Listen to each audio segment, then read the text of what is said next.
All right, the Albuquerque Theater Guild's member theater, the Vortex, one of my favorite black box theaters in the state, is producing Juno and the Paycock.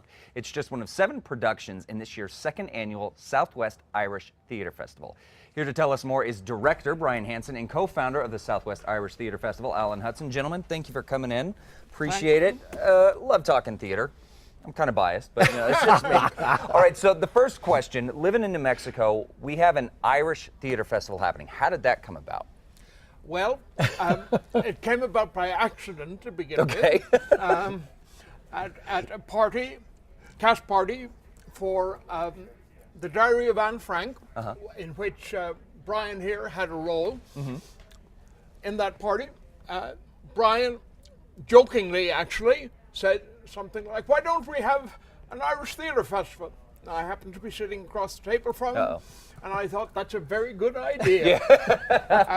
And then a couple of years later, a couple of years later, 3 or 4 years later, well, actually just 1 or 2 years later, I am in fact born and raised in Dublin.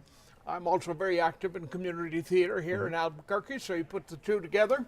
I thought, we'll give it a shot. That's great. Well, so how does your show, you're the director of Juno and the Paycock, how does it fit into the Irish Theater Festival? Well, that's an interesting question, because one of the things that the festival has depended upon is the cooperation of the local community theaters.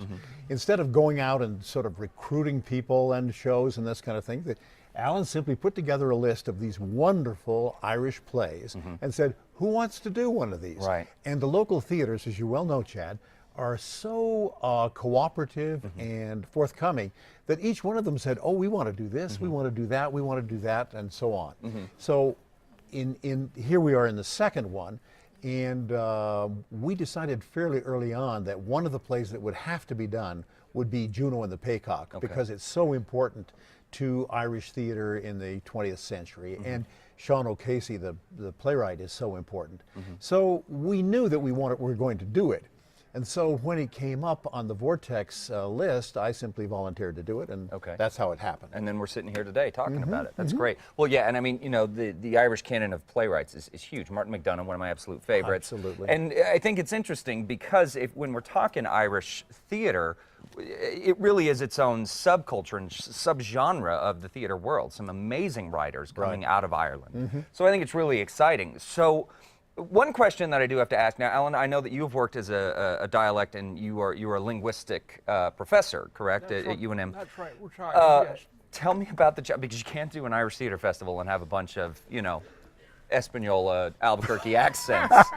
Kind of takes you out of Dublin a little bit. So were there some real challenges in terms of casting, getting the proper dialect? Because it's also not just one dialect, in the same way that there's not one American dialect. There's a lot of questions there. The good news is that we have had no difficulty, either this time round or 2 years ago when we did this before, in finding actors. There's a very deep bench in Albuquerque of actors who are very competent and in fact quite capable of adopting an Irish accent. And so in neither festival, this one or the one 2 years ago, did we really have any serious problem recruiting actors who were able to acquire sufficient Irish accent for the purposes. And that's important, really, because we don't want actors to adopt such extreme accents that they become difficult to understand. You don't want the Lucky Charms. That's right. You know, that's right. You don't want that on the stage. And so the challenge is always to just get enough of an Irish accent that the audience remains in that Irish space for the duration of 2 hours.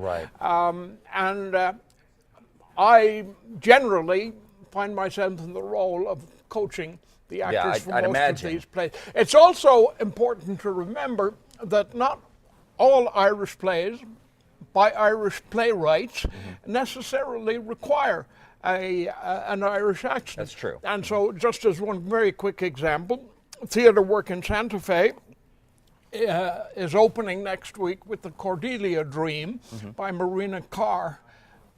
That play is not a specifically Irish play.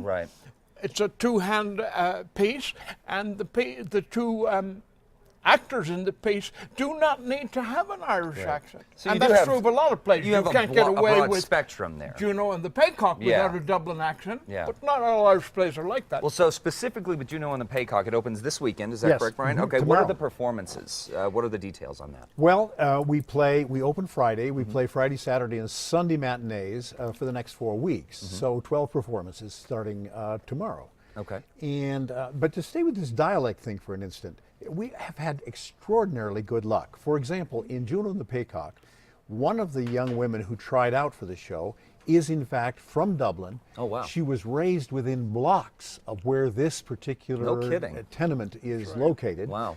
And so she joined the company, and she has been our prompter. Oh, that there is you to go. say, working with the actors. So the actors, night after night, are hearing their lines coming And they from can somebody hear it who from her. actually speaks the That's dialect. great. That's great. Well, folks, get out and see it. We will have links to the Vortex Theater as well as the Albuquerque Theater Guild on our website at casa.com. Just click on the